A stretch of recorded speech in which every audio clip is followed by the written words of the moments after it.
1931 भारत देश के लिए एक ऐसा समय रहा जब आधिकारिक तौर पर अंग्रेजों ने हमारे देश को जाति के आधार पर जातीय जनगणना करवाकर बांट दिया। सही सुना आपने। 75 साल हो चुके हैं आज़ादी को, और जब हम एक बार अंग्रेज़ों की बात करते हैं तो अंग्रेज़ यहाँ पर एक मकसद से आए थे, और उन सभी मकसद में से एक था भारत देश को जाति के आधार पर बांटना, और कहीं ना कहीं वो इसमें सफल भी रहे। आज 75 साल बाद हमारे युवा जाति से परे सोच रहे हैं, एक नया विजन ले रहे हैं कि जाति क्या है, हम बात करेंगे विकास की, हम काम करेंगे मेरिट पर। लेकिन 75 साल बाद फिर एक बार जातीय जनगणना की बहस छिड़ गई है। क्या जातीय जनगणना ज़रूरी है हमारी सोशल डेवलपमेंट के लिए, सोशल सिक्योरिटी के लिए? आज इन्हीं सभी सवालों के जवाब जानने के लिए हमारे साथ मौजूद हैं जेडीयू नेता केसी त्यागी जी। सर, बहुत बहुत स्वागत है आपका JK 24/7 न्यूज़ में। जातीय जनगणना क्यों? मैं आपके प्रारंभिक संबोधन से ही मेरा डिसएग्रीमेंट है कि 1931 में अंग्रेज आए और उन्होंने जाति के आधार पर हम लोग को बांट दिया। जाति सनातन धर्म में प्रारंभ से ही रही है, कई हजारों वर्षों से रही है। जब भारतीय समाज को या हिंदू समाज को जातीय श्रेष्ठता, जातीय बौद्धिकता या फिर जो शूद्र लोग हैं उसमें बांट करके रखा गया था। हमारा भारत का जो पूरा इतिहास है वो जातियों के ही श्रेष्ठता का, बौद्धता का इतिहास है। इसलिए अंग्रेज को दोष देने के बजाय हम खुद को दोष दें तो अच्छा है। नंबर 1। नंबर 2, जाति के आधार पर ही नौकरियां मिलती रही, जाति के आधार पर ही समाज में श्रेष्ठता कायम होती रही।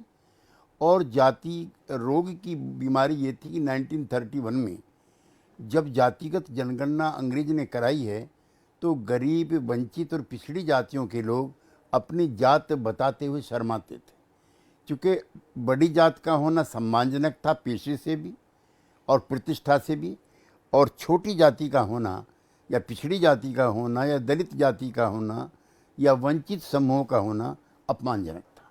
तो ऊंचे पैमाने पर लोगों ने सामाजिक विषमता को ढकते हुए अपनी जाति ऊंची जाति में लिखवा दी। 47 के बाद भी यही सिलसिला जारी रहा। अनटचेबिलिटी हमारे यहाँ थी। डॉक्टर अंबेडकर को याद कीजिए, और डॉक्टर अंबेडकर पहले सत्याग्रही हैं जिन्होंने जाति के विरुद्ध लड़ाई ली। जिस कुएं से पशु पक्षी सब पानी पी रहे थे उस कुएं पे अंबेडकर को नहीं चढ़ने दिया। हिंदुस्तान की 1/4 आबादी जिसको हम छूते नहीं थे। सामाजिक विकास हुआ, ये एग्री विद यू। लेकिन 1931 से पहले भी तो जड़ें बोई गई ना अंग्रेजों द्वारा जाति को लेकर। अंग्रेज के आने से पहले ही जाति थी। अगर आप इतिहास पढ़ें, मनुस्क्रिप्ट के अंदर ऐसा नहीं लिखा हुआ कि मनुस्क्रिप्ट स्मृति को अगर आप जिक्र करेंगे तो उसमें बहुत गंदी बातें लिखी हुई हैं। उसमें तो ये भी लिखा हुआ है कि शूद्र अगर ज्ञान प्राप्त करना चाहता है तो उसके कान में पिंगला करके शीशा डाल दो ताकि वो अच्छी बात सुनी ना पाए। तो उस पर अगर बहस होगी तो फिर ये बड़ी। तो 75 साल बाद जब हम कह रहे हैं कि BR अम्बेडकर जी का आपने जिक्र किया, उन्होंने एक समय के लिए कहा था कि हमें जाति के आधार पर आरक्षण की ज़रूरत है। क्या आपको नहीं लगता कि 75 साल बाद हमें इसमें बदलाव की ज़रूरत है? क्या आप महसूस करती हैं कि 75 साल में इंडियन सोसाइटी होमोजीनियस हो गई है? क्या जिनका आरक्षण था अनुसूचित जनजाति का, उनकी जितनी संख्या है, क्या उसके हिसाब से उनके बच्चे नौकरियां पाए हैं, शिक्षा में पाए हैं? नो। जिनके लिए 15% के आरक्षण 75 साल से चल रहा है, उनके 2 आदमी भी सेंट्रल गवर्नमेंट में सेक्रेटरी के पद पर नहीं है। और जो 15% की आबादी है उसके 80% आदमी सरकार में बड़े पदों पर हैं। तो क्या योग्यता कुछ ही वर्गों तक सीमित है? क्या ये जन्मजात होती है योग्यता? हमारे तो धर्म भी ऐसा नहीं कहते। हमारे सारे धर्म मानते हैं कि योग्यता जो है आदमी की जाति से पैदा नहीं होती।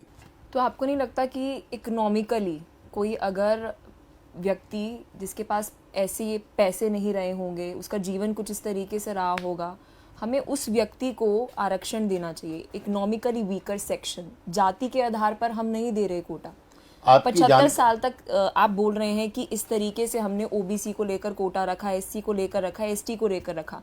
75 साल बाद भी बदलाव नहीं हुआ, ये बात अभी आपने बोली। तो ये तो संभव है ना कि आप जब ये बात कह रहे हैं तो 75 साल तक वो चीज़ नहीं हो पाई, इस वजह से अब एक बदलाव की ज़रूरत है। 75 साल के अंदर अगर सरकारी नौकरियों का, शिक्षा का प्रतिशत आप निकालें तो जिनको आप इकोनॉमिकली वीकर सेक्शन कहते हो उनके 85% आदमी 75 साल तक बड़े पदों पे, नंबर 1 के पदों पे कैसे रहे? और क्यों जो बड़ी आबादी थी जिसको 85% हम मानते हैं वो क्यों नहीं इन पदों पे जा पाई? ऐसा क्यों हुआ? नंबर 1। नंबर 2, वीपी सिंह ने भी, वर्तमान सरकार ने भी और मंडल ने भी और अब नीतीश के आंकड़ों ने भी, सबने 10% का आरक्षण इकोनॉमिकली वीकर सेक्शन के लिए रखा हुआ है। उस पर कभी आप नहीं कहते कि उनको क्यों दे रहे हो, उनका तो कोटा पहले से भरा हुआ है। जिन अपर कास्ट का कोटा भरा हुआ है और फ्लो है, उनको 10% हम और दे रहे हैं, तो ये हमारी उदारता नहीं है क्या? ठीक है, आपकी सरकार ने कहा था कि जातिगत जनगणना हम करा रहे हैं पॉलिसी मेकिंग को लेकर। सेंसस एक्ट 1948 संविधान में वो ये बात कहता है कि आप जातीय जनगणना करवाइए, लेकिन आप उसे गोपनीय रखेंगे, कॉन्फिडेंशियल रखेंगे। आपकी सरकार ने तो जग जाहिर कर दिया, मंशा केवल और केवल राजनीतिक फायदे की है, पॉलिसी मेकिंग की तो नहीं लग रही। मंडल कमीशन जब लागू हुआ है, जिसको सुप्रीम कोर्ट की मान्यता प्राप्त है, उसने खुद स्वीकार किया कि 52% जो हैं पिछड़ी जाति के लोग हैं, नंबर 1। नंबर 2, शेड्यूल कास्ट के लोग इतने % हैं, शेड्यूल ट्राइब इतने % है, माइनॉरिटी मुस्लिम 18% है। तो जब उनके आंकड़े प्रकाशित हो सकते हैं, जग जाहिर हो सकते हैं, तो पिछड़ी जाति के भी करने में क्या सर, दिक्कत है? आप मंडल कमीशन की बात कर रहे हैं, मैं सेंसेक्स एक्ट 1948 की बात कर रही हूँ। आपकी सरकार ने सेंसस करवाया है, जातीय जनगणना करवाई है बाय लॉ। सेंसेक्स एक्ट 1948 ये बात कहता है, कमीशन की बात नहीं कर रही। जब आप सेंसेक्स कराएंगे तो सेंसस के अंदर आप अपने पॉलिसी मेकिंग के लिए आप बाकायदा उस आंकड़े को इस्तेमाल कर सकते हैं, लेकिन आपकी सरकार ने उसे जग जाहिर कर दिया। हर सरकार ये काम करती है, हमारी सरकार मत की। लेकिन और दूसरा ये है, उन समूहों को जो आज़ादी के अमृत काल में इस विकास की दौड़ में पीछे रह गए हैं, शिक्षा की दौड़ में पीछे रह गए हैं, उनके सोशो इकोनॉमिक एजुकेशनल एम्पावरमेंट का अगर हमें कुछ फायदा देना है तो उन समूहों को चिन्हित करना पड़ेगा। जब चिन्हित करेंगे तो जात भी निकल करके आएगी। अगर आप कहते हैं कि कास्ट वाइज क्यों कर दिया, तो पिछड़ा तो हो ही गया, अति पिछड़ा तो हो गया, 36% वो हो गए। तो आपकी सरकार ने तो सोशियो इकोनॉमिक कास्ट सेंसस कराया ही नहीं, आपकी सरकार ने केवल और केवल कास्ट सेंसस कराया और उसे भी सबको बता दिया कि देखिए आप इस जात नहीं, पर हैं। आपकी जानकारियां गलत हैं। बिहार में जो सर्वेक्षण हुआ है उसमें मकान कितना बड़ा है, प्लॉट कितना बड़ा है, कृषि भूमि कितनी है, शिक्षा की स्थिति क्या है, उसके जो लिवलीहुड्स हैं वो क्या हैं, उसके परिवार में कितने सदस्य हैं, कहाँ तक शिक्षा प्राप्त किए, सारे आंकड़े हमारे पास हैं, वो भी प्रकाशित होने जा रहे हैं। ये किसने आपसे कह दिया कि खाली जाति पहचानी गई है? व्यवसाय भी पहचाना गया, इनकम भी पहचानी गई है, ज़मीन भी पहचानी गई है, जायदाद भी पहचानी गई है, सब चीज़ों का हमने विशेष। तो हम कह सकते हैं कि सोशियो इकोनॉमिक आधार पर ही आने वाले समय के अंदर आप कोटे की मांग जो है वे कर सकते हैं। ये कोटे की तो मांग चली रही है आजकल। कोटा जो है वो SC ST का नहीं कर रखा आपने, आपने EWS का नहीं कर रखा, उस पर कभी आपने एतराज नहीं किया। जब पिछड़ी जाति जो पाई गई है संख्या में 63%, मोरलेस 2/3 ऑफ द टोटल सोसाइटी। हाँ, उसमें एक चीज़ मैं जरूर कहना चाहता हूँ कि पिछड़ों में भी कुछ लोग संपन्नता के दायरे में आ गए, इसलिए जो अति पिछड़े हैं, जो मोर बैकवर्ड हैं, उनके लिए भी अलग से कोटा इसके अंदर तय होना चाहिए, जो कर्पूरी ठाकुर ने किया था। उन्होंने आरक्षण को बांट दिया था, 12% महापिछड़ों के लिए, 8% पिछड़ों के लिए, और लोगों की जानकारियां कम हैं। महिलाओं का आरक्षण पहली बार 1978 में कर्पूरी ठाकुर ने किया था, 3%। तो केंद्र सरकार ने अभी रोहिणी कमीशन बनाई है। रोहिणी कमीशन की अगर हम बात करते हैं, आर्टिकल 370 हमें कहता है संविधान में कि सरकार के पास अधिकार है कि वो कमीशन बनाए, जैसे मंडला कमीशन की भी आपने बात करी, और जाने कि ओबीसी का, पिछड़े वर्ग का कितना विकास हुआ है, कहाँ पर वो भी स्टैंड करते हैं। जब मैं सरकार की बात कर रही हूँ तो ये केंद्र सरकार का अधिकार है, राज्य सरकार का अधिकार नहीं है कि वो सेंसस कराए। रोहिणी कमीशन 2017 में बना था ये जानकारियां हासिल करने के लिए कि जो समाज के अति पिछड़े लोग हैं उनकी आर्थिक, सामाजिक, शैक्षणिक स्थिति क्या है। 13 बार उसको एक्सटेंशन दिया गया। उसके जो आंकड़े थोड़े बहुत लीक हो करके आए हैं, 1000 से ज़्यादा जातियां ऐसी हैं जिनके किसी भी बच्चे की आज तक नौकरी नहीं मिली है या आरक्षण का लाभ नहीं मिला है।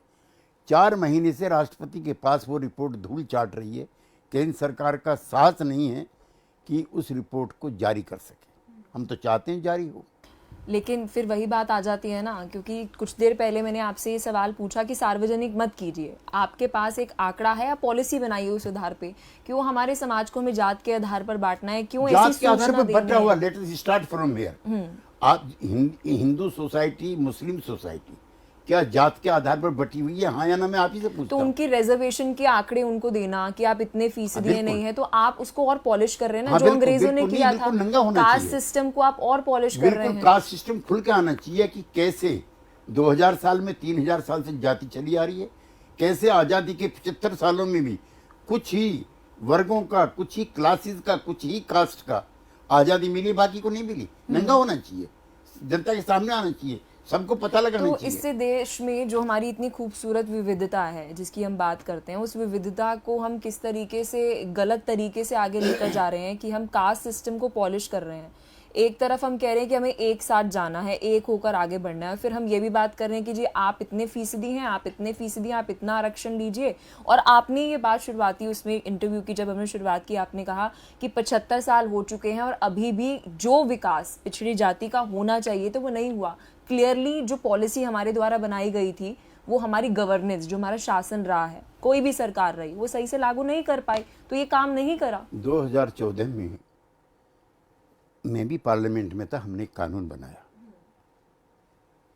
सफाई कर्मचारियों के लिए कि आज के बाद कोई भी किसी को हाथ से पखाना साफ नहीं करने देगा। आज के बाद कोई भी सर पे पखाना ढोने का काम नहीं होने देगा। जो ऐसे समूह ऐसा करते हुए पाए जाएंगे उनको सजा मिलेगी। मैंने 1 हफ्ते पहले आर्टिकल लिखा है, उसकी कॉपी आपको दूंगा। और जो समाज कल्याण मंत्री हैं मिस्टर अथावले, उन्होंने पार्लियामेंट में स्वीकार किया देश के 1/3 जिले ऐसे हैं जहां पर हाथ से पखाना साफ हो रहा है। जहां सर पे पखाना ये कौन लोग हैं, कौन हैं, किन वर्गों के हैं, किन समूहों के हैं, किसने उनको अनटचेबल बनाया, किसने उनके हाथ में पखाने दे दिया? हम अपने बच्चों के पखाने से नफरत करते हैं, दुनिया भर के पखाने उठाते हैं, तभी कभी आपने सवाल नहीं उठाया उसमें क्यों नहीं आरक्षण कराते आप पखाने उठाने में? क्या 3000 साल से एक ही कौम पखाना उठाएगी? उसमें नहीं रिजर्वेशन होना चाहिए? करके दिखाइए। बीजेपी की मंशा पे बात करते हैं, क्योंकि अभी सत्ता में वही है। मेरे सवाल पर जब आप चुप हो गई। बीजेपी की, ये मैंने उठाया है। सर मैं आपसे सवाल पूछ सकती हूँ क्योंकि मैं तो सत्ता में हूँ नहीं। मैं आपसे सवाल पूछ सत्ता की सकती हूँ बात नहीं आपकी है, मैंने पॉलिटिकल आपकी व्यू क्या जानकारी के है। लिए एक सवाल दिया। बिल्कुल सर, मैंने आपकी बात पे क्या ये 3 पाप बार, नहीं है? क्या ये कर्स नहीं है? क्या ये दोष नहीं है? क्या ये असमानता नहीं है? मैंने आपकी बात पे, शायद सर आपने नहीं सुना हो, 4 बार आई अग्री बोला। ठीक है, शायद आप मुझसे बेहतर और प्रतिक्रिया की उम्मीद रख रहे थे। सवाल अब ये है बीजेपी की मंशा। बीजेपी की मंशा को लेकर क्या कहेंगे? क्योंकि जब मैं आरएसएस की विचारधारा की बात करती हूँ, आरएसएस कहता है कि आपने हिंदू को जाति के आधार पर बांट दिया है और हम चाहते हैं कि हिंदू एक हो जाए। तो क्या लगता है कि केंद्र सरकार जातिगत जनगणना कराएगी? क्योंकि कांग्रेस ने जातिगत जनगणना संपूर्ण तरीके से कभी नहीं करवाई। आपकी सरकार ने ये पहला कदम जो है वो लिया है राज्य में। आरएसएस के, बीजेपी के किस नेता के किस वक्तव्यों को दोहराऊं? एक, जिस संविधान ने अधिकार दिया है आरक्षण का, जिससे आप एग्री भी नहीं करती हो, उस आरक्षण की, उस संविधान की समीक्षा करने की मांग संघ प्रमुख उठा चुके हैं, जिस पर सारे दलित और पिछड़ी वर्गों के लोगों ने प्रतिक्रियाएं की और बिहार में भारतीय जनता पार्टी की हार का मुख्य कारण बना। नंबर 1, अब से 15 दिन पहले का संघ प्रमुख का बयान है, आरक्षण 200 साल तक जारी रहना चाहिए जब तक समाज के अंतिम आदमी को न्याय नहीं मिलता। तो आरएसएस की इस जाति व्यवस्था की मैं आपसे प्रशंसा करूं, या जो आप डिफाइन कर रही हैं आरएसएस को, ये कौन सी आरएसएस की बात आप कर रही हैं? हिंदू की समरसता की या 200 साल तक जाति के आधार पर आरक्षण रहना चाहिए, जो संघ प्रमुख का ताजा बयान है उसकी आप ही बताइए। प्रधानमंत्री नरेंद्र मोदी ने कल बयान दिया कि विपक्षी पार्टियां जो है वो अल्पसंख्यकों को बांट रही हैं, कह रही हैं कि जी उनको पहले दिया जाए। एग्जैक्टली उनके बयान को कोट कर रही हूँ। सबसे पहला अधिकार हमारे संसाधनों को लेकर गरीब का है, ये बात प्रधानमंत्री नरेंद्र मोदी ने कल छत्तीसगढ़ के अंदर कही। प्रधानमंत्री क्यों गर्व के साथ कहते हैं कि मैं पिछड़ा हूँ, और मैं पिछड़ा हूँ इसलिए मुझे नीच कहा जाता है, मुझे गालियां दी जाती हैं, मुझे पिछड़ा होने के नाते अपमानित किया जाता है। नंबर 1, क्यों प्रधानमंत्री कह रहे हैं कि मैंने 27% पिछड़ों को केंद्रीय मंत्रिमंडल में बना के रखा है? क्यों प्रधानमंत्री कहते हैं कि मेरे पिछड़े वर्ग के 85 MPs हैं? तो जात के आधार पर तो प्रधानमंत्री बांट रहे हैं। नंबर 1, अगर जात के आधार पर है तो जात भी है शोषण का एक केंद्र बिंदु और गरीबी भी है। लेकिन एक गरीब ब्राह्मण और एक संपन्न वाल्मीकि में गरीब ब्राह्मण इस समाज में ज्यादा प्रतिष्ठित है बजाय एक पढ़े लिखे वाल्मीकि के मुकाबले में। जब जयउन राम जी ने एक बार बनारस में जाकर के महामना मदन मोहन मालवीय की मूर्ति स्थापित की थी, उसको लोगों ने गंगा जल से धोया कि ये पवित्र होगी है। अगर आप इन चीजों को मानने को स्वीकार नहीं तो कोई बात नहीं। गृहमंत्री अमित शाह ने हाल ही में जब स्पेशल सेशन हुआ था, हम वहाँ पर चलते हैं, तब उन्होंने भी ये बात कही थी जब राहुल गांधी ये बात कहते हुए नजर आए कि आपके राहुल गांधी का स्पोक्समैन नहीं सर, मैं आपको पूरा रेलेवेंस दे रही हूँ कि मैं क्या कह रही हूँ। तो राहुल गांधी ने जातीय जनगणना की मांग उठाई थी और उन्होंने कहा कि आपके जितने भी सेक्रेटरी हैं उसमें ओबीसी की मात्रा ना बराबर है, 3 केवल अधिकारी हैं। तो आगे से गृहमंत्री अमित शाह ने ये बात कही कि आपकी सरकार के अंदर जाति के आधार पर सरकार अधिकारी चलाते होंगे, यहाँ पर मंत्री चलाते हैं। तो आपने भी थोड़ी देर पहले ये बात कही थी कि उच्च जितने भी अधिकारी हैं वहाँ पर ओबीसी नहीं है, पिछड़े जाति के लोग नहीं हैं, लेकिन नेता तो है ना बीजेपी के। वो नेता पार्टी के अनुशासन में चलते हैं। कल को पार्टी व्हिप जारी करेगी कि पिछड़ों को आरक्षण मत दो, तो क्या भारतीय जनता पार्टी के वो पिछड़े MP पार्टी को डिफाई करके इसके खिलाफ मतदान कर सकते हैं? नहीं। इसलिए हम लोग पार्टी के अनुशासन के दायरों में बंधे रहते हैं, हम स्वतंत्र नहीं हैं जब तक पार्टी के अंदर है। तो फिर आपकी इंडिविजुअलिटी क्या है, आपका खुद का व्यक्तित्व क्या है? खत्म है। ये जो एंटी डिफेक्शन लॉ है या संसद में जो हमें व्हिप जारी होता है उसका क्या मतलब है? गुलामी है। अगर कल को कश्मीर को दे दिया जाए किसी दूसरे मुल्क को और पार्टी व्हिप जारी कर दे कि हाँ ठीक है, क्या करोगे आप? लिहाजा हम तो इस व्हिप के भी खिलाफ हैं। सभी पार्टी के सभी MPs को आजादी होनी चाहिए अपनी अपनी मर्जी से राय रखने की। ठीक है, INDIA के गठबंधन पर बात करते हैं। INDIA गठबंधन, इस वक्त सबसे बड़ा सवाल ये उठ रहा है कि इनकी विचारधारा क्या है। एक दक्षिण में बैठा नेता कह रहा है कि वो हिंदुओं को नहीं मानता, हिंदुत्व ही खत्म हो जाना चाहिए। फिर मध्य प्रदेश के अंदर बैठे नेता जो हैं वो कहते हैं कि ये तो पहले से ही हिंदू राष्ट्र है। फिर कुछ सॉफ्ट हिंदू हैं। अभी सबसे मुश्किल जितने भी मतदाता हैं उनके लिए मैं एक उदाहरण दे रही हूँ विचारधारा को लेकर। सबसे मुश्किल उनके लिए ये जानना है कि INDIA के अंदर इतने सारे नेता, इतनी ज्यादा पार्टियां हैं, इनकी विचारधारा क्या है, हम इन्हें क्यों चुने? विचारधारा तो सबकी अलग अलग है, सबका अस्तित्व अलग अलग है, सबकी पहचान अलग अलग है। लेकिन देश पर इस समय जिस तरह से ED, CBI और दूसरी संस्थाओं ने नंगा नाच किया हुआ है, सिर्फ सारे भ्रष्ट अपोजिशन पार्टीज के साथ है। रूलिंग पार्टी में कोई नहीं। मैं दर्जन आदमी आपको बताता हूँ जिन पर भ्रष्टाचार के आरोप लगे। लेकिन अजीत पवार पर तो खुद उसने कहा प्रधानमंत्री ने, नेचुरली करप्ट पार्टी, वो किसके साथ है?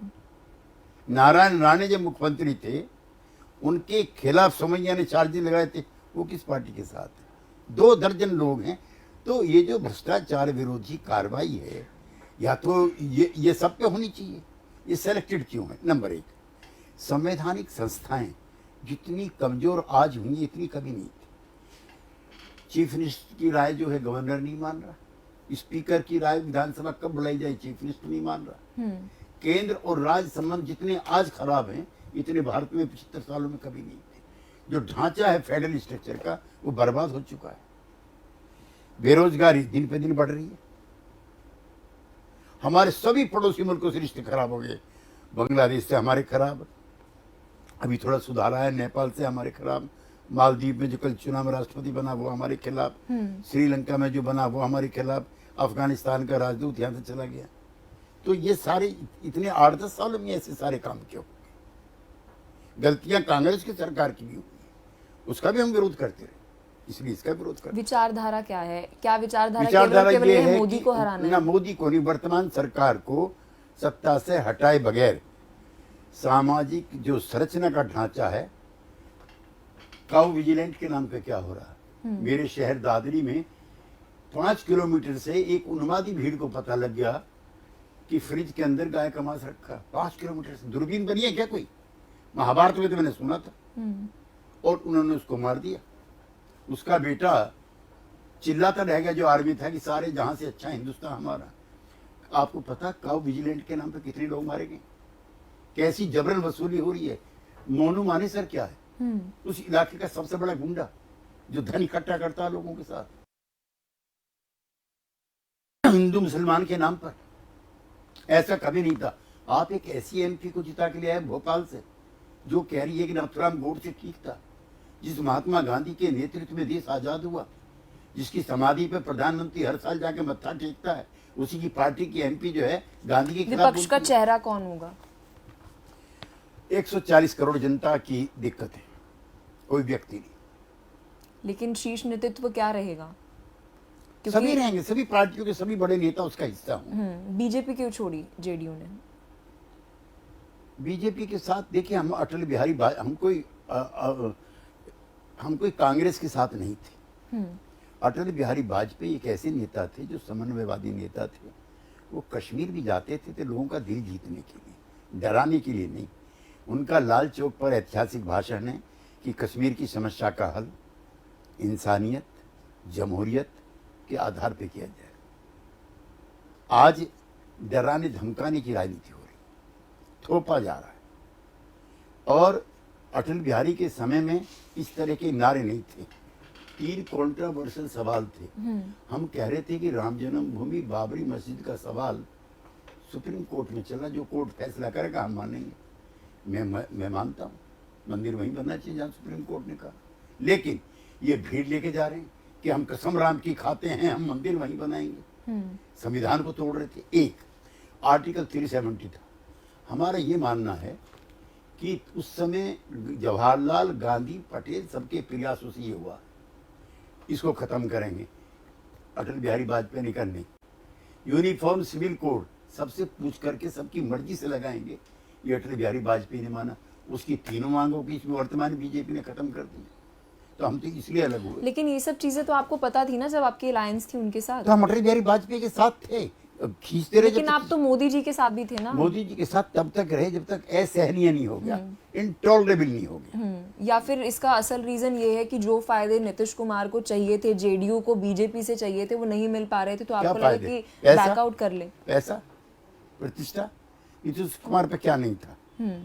प्रधानमंत्री मोदी ने सार्वजनिक सभाओं में कहा है कि देश में 3 श्रेष्ठ समाजवादी नेता हुए हैं। एक डॉक्टर लोहिया, 2 जयप्रकाश नारायण और तीसरा नीतीश कुमार। तो बिहार की स्थिति अभी तक वैसी ही है शिक्षा के क्षेत्र के अंदर? नहीं, उत्तर प्रदेश की स्थिति की अगर मैं बात करती हूँ, सुधार हुआ है वहाँ की जनता नोएडा में कहती कमाल है। हुआ है, नोएडा में कमाल हुआ है। लेकिन जब मैं बात कर रही हूँ बिहार की, तो बिहार के अंदर अगर मैं एक परीक्षा तक की भी बात करा रही हूँ, वो भी आप निष्पक्ष तरीके से नहीं करवा पा रहे। परीक्षाओं में सब जगह पैसे ले जा रहे हैं। अभी उत्तर प्रदेश में पकड़े गए कई परीक्षा में करो, लेकिन वहाँ का जिस तरह का समग्र विकास होना चाहिए था नहीं हुआ। उसका कारण है बिहार का बंटवारा। आपकी मैं जानकारी बढ़ाना चाहता हूँ। जितने बड़े शहर थे, रांची, जमशेदपुर, धनबाद, सब वहाँ चले गए। जितनी खनिज खाने थी, जितनी भी, सब वहाँ चली गई। जितने बड़े बड़े कारखाने थे, टाटा का, इसका उसका, सब वहाँ चले गए। वहाँ बची भुखमरी, गुर्बत और परेशानी। हमने 100 बार इस सरकार से भी, कांग्रेसी सरकार से भी कहा कि बिहार को विशेष राज्य का दर्जा दो, पूंजीपतियों को, इंडस्ट्रियलिस्ट को वहाँ इन्वाइट करो। 80% सरकार दिल्ली के दे, 20% हमारी गरीब बिहार की दे। तो बिहार की जब कांग्रेस ने नहीं मानी, आप उसी कांग्रेस के लिए सत्ता के लिए फिर साथ आ गए? सत्ता में तो हम थे ही थे, सत्ता के लिए कैसे आ गए? नीतीश कुमार उस दिन भी चीफ मिनिस्टर था, आज भी चीफ मिनिस्टर है। नया क्या उसमें? लेकिन केंद्र में क्या स्थिति है वो भी तो मायने रखती है ना। केंद्र में तो हम खिलाफ है बीजेपी, हमें तो बीजेपी के साथ रहना चाहिए था। आप पहले केंद्र की जब मैं बात कर रही हूँ, केंद्र सरकार के अंदर आपने गठबंधन किया बीजेपी के साथ, और अभी आपने ये बात बोली कि बिहार को लेकर आपने कई सारी मांगे बीजेपी के सामने भी रखी थी, कांग्रेस की। कई सारी मांगे आपने कांग्रेस के सामने भी रखी थी। आपको छल महसूस हुआ बीजेपी के साथ? नहीं, ठीक है, दोनों आप के पीछे साथ, से हो नहीं, गए, दोनों के लेकिन साथ। फिर आप कांग्रेस के साथ फिर तो खड़े क्या हैं ना, क्योंकि बीजेपी के सत्ता साथ- के लिए नहीं, खड़े तो क्या विजिबली। सत्ता का क्या मतलब? जिस दिन हमने ये किया था उस दिन भी सत्ता में थे, आज भी सत्ता में, और कल को भी सत्ता में रहेंगे बिहार के अंदर। ये नीतीश कुमार का जलवा है वहाँ पे, जो उसने जनता के लिए काम किया। सर मैं विधानसभा की बात नहीं कर रही, मैं मैं राज्य विधानसभा की सरकार बात की कर रहा बात हूं, नहीं क्योंकि कर रही हमारे- सर। मैं कह रही हूँ कि केंद्र में बैठी जो सरकार होगी वो आपके निर्णयों के फैसले लेगी, आप जो मांग कर रहे हैं वो निर्णय लेगी उस पर, ठीक है। जब पहले कांग्रेस ने आपकी नहीं सुनी, कल को मैं कहती हूँ कि जो कांग्रेस 60 साल उनकी सरकार रही है उन्होंने नहीं सुनी, 60 अब साल फिर से उन्हें सरकार हमारी केंद्र में हमारी लेकर आ 60 रहे साल हैं। की मांग नहीं थी, नंबर 1 बिहार के बंटवारे की मांग थी। ठीक है, जब झारखंड और हमने- बिहार का भी हाँ, आ जाए। हमने उनको भी रिप्रेजेंट दिया, उन्होंने भी नहीं मानी, हमने इनको भी रिप्रेजेंट दिया, उनको मानी। लेकिन हमारा कांग्रेस से गठबंधन या हमारा बीजेपी से अलग वो ये मुद्दा नहीं था, उसमें बहुत सारे मुद्दे इन्वॉल्व थे। ठीक है, तो आपका कहना ये है कि बीजेपी के साथ अब अलग इसलिए हुए क्योंकि बीजेपी से आपको केवल और केवल उनकी तानाशाही का इतना ज्यादा इंटॉलरेंस हो गया था, इसलिए आपने पार्टी को बहुत छोड़ दिया। सारे नीतिगत मतभेद थे, कोई एक नहीं। तो जितने पॉलिटिकल एक्सपर्ट हैं और जितने भी सूत्र हैं वो ये बात कहते हैं कि जी उनको राष्ट्रपति के लेकर उम्मीदें थी, बीजेपी को लेकर कई सारी उम्मीदें थी, वो रुष्ट हो गए और उसके बाद देखिए, कहने को तो आप मीडिया के लोग हो और आपका नाम आजकल है गोदी मीडिया, उसकी गोद में बैठे हुए, तो आप कुछ भी किसी के बारे में प्रचार कर सकते हो। भारतीय जनता पार्टी और उसके नेता देश के निर्माण में लगे हुए हैं, और जो उनसे डिसएग्री करते हैं वो विदेशी ताकतों के साथ हाथ मिलाए हुए हैं। तो आपके ऑब्जर्वेशन को जनता नहीं मानती। विदेशी ताकतों की आप बात कर रहे हैं, कांग्रेस की जो राजीव गांधी की एक एनजीओ है, शायद आपको पता होगा, उसके अंदर चीन के एम्बेसी से कितने सालों से कार्रवाई फंडिंग करो, आती है। जेल भेजो, हम कब मना कर रहे हैं? ये बात गृह मंत्री अमित शाह ने बोली मैं है कह रहा हूँ Amit Shah is not holy तो आप कुरान। ऐसी पार्टी के साथ अमित हैं। Shah is not holy Quran, is not holy Bible. He is the home minister of the country. So what, they tell lie all the time. झूठ बोलते हैं केंद्र सरकार के मंत्री। तो बीजेपी के साथ एक कैरेक्टर रहा, एक चरित्र रहा है नीतीश कुमार का कि वो किसी भी पार्टी के साथ, और आरोप लगता है उन पर कि वो किसी भी पार्टी के साथ ज्यादा हाँ, समय हम तक नहीं गुलामी नहीं रहते। करते हैं, गुलामी नहीं करते। ठीक है, ज्यादा समय तक साथ में ही नहीं रहते, तो क्या जनता भी ये मान ले, क्योंकि अभी जनता देख रही है कि INDIA के साथ अगर आपके राजनीतिक फायदे, ये यूं कह ले कि वो गुलामी जो आप नहीं चाहते हैं वैसी गुलामी अगर आपको कांग्रेस से भी मिली, इस गठबंधन से भी मिली, तो आप उनसे भी बैकआउट कर लेंगे? कांग्रेस पार्टी के संख्या नंबर में बीजेपी के संख्या नंबर में फर्क है। बीजेपी अपने आप सत्ता में है, कांग्रेस पार्टी ना अपने आप सत्ता में है ना आ पाएगी, इसलिए वो इतनी ताकतवर नहीं है जितनी ताकतवर बीजेपी है। आप मान रहे बीजेपी ताकतवर है? क्यों, किसमें क्या दिक्कत है? 303 सीट नहीं है उनकी।